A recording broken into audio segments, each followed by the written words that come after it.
Having a house that looks good and feels good is really a cornerstone to living well. Yesterday, I took two important steps, and I'm going to share those with you and tell you how you could do what I did. I'm talking about decorating the crib, getting it in order. Did some stuff in the bedroom and down in my living room. I ran out to the store. I grabbed a pillow. I grabbed some artwork I had been plotting on for a while. And now I feel much better. There's a certain pain that goes along with having a house that's not in order, or any living space that's not in order. Once you get your shit all together, there's a clarity, comfort, and freedom that lives within you. Okay? You're able to make decisions. You're able to get up and move without feeling tied down. All right? You got the freedom to invite people over. You can sit in any room. You're not confined to a certain space. You don't have to worry about embarrassment because everything is in order, right? Now, we all have different budgets and different taste levels, but make sure that you are executing what you see in your mind. Whatever your vision of comfort and style is, execute it at some level. You might not do it to the ultimate level. I'm not doing it at the ultimate level, but I'm doing a version of that based on the funds and time that I have available right now. I went to At Home. They sell a lot of affordable stuff that you could stick right in your crib now. You know, me specifically, like I said, I was looking for artwork. Above my bed, I had this vision of hanging like 4 or 5 paintings. I wanted that old world classic oil painting look. I just couldn't find what I wanted, and I really started to put it off. But I said, you know what? Today's the day. Went out there. One of the paintings, or one of the pictures I liked was actually on sale, 75% off.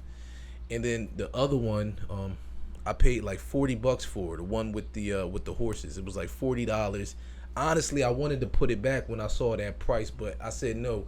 Let me stay committed to the vision, because you can't cheat yourself. And sometimes that's a scam. Like, sometimes that's something people say to just have you tricking off money, but you got to think like long term. Like, if I had put that painting back because it was $40, what would have been the long term result? There would have been nothing on the wall, and I would have felt incomplete every time I was in my bedroom. So I wouldn't have had a sanctuary to really like be myself and zone out. Like, I like to listen to jazz, classical music, stuff like that. If I don't give myself that gift of having that space, where am I left?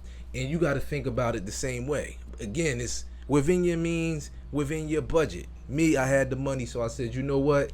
Don't penny pinch. Just go ahead and grab it. So I'm like walking the aisles, I'm looking, and that's what I found. I found the one with the dog and the one with the horses. Like 2 days ago, I found the other two, the one with the landscape. They're both landscapes, but one is more abstract. I think they call that impressionist. Okay?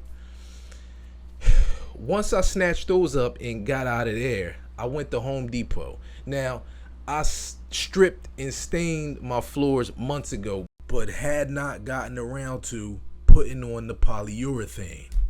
But I said, you know what? Let's start right now. I grabbed the stuff from Home Depot.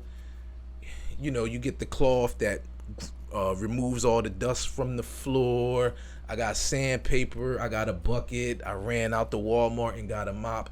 And I got busy. And one thing I got to say is, because I'm a person who's skeptical about products, I think most things are just marketing and they won't work as well as the advertisers put on. But the microfiber dust mop was really good. I'm glad I bought it because it really did its thing. I'm going to grab a refill, and I'll be using that once the floors are done. So they're stained. I cleaned them up yesterday, and I had to restain. Well, not restain. I had to stain a patch near the back door because it was just so corroded. I had to cut that whole section out and transplant some new wood strips. So I had not stained it months ago. Now I said, let me stain it. So pretty much the prep work is done. I think tomorrow I'll put a clear coat on and I'll have a beautiful floor. And I preach excellence, but we got to know when to say when. Like, I'm the type, I'm an artist, and I will prolong a project because I'm looking to get it perfect, but you can't always get it perfect. Sometimes you got to settle for done. Like, what's the cost? Perfect cost freedom, right? I talked about that pain earlier.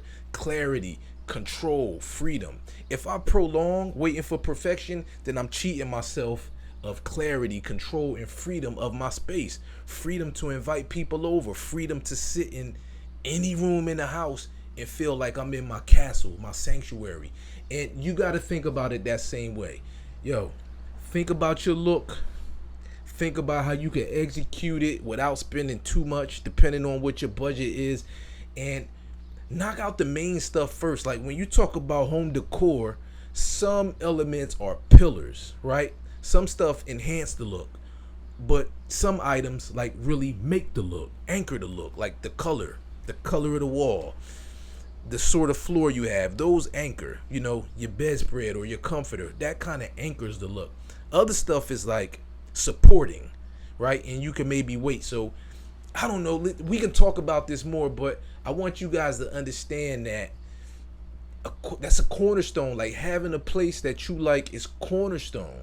When you talk about living well, living refined, all right? I will take you along as I continue to perfect the spaces in my house. I'm not done yet. It's getting there, but I'm happy, yo. I don't regret any of my decisions.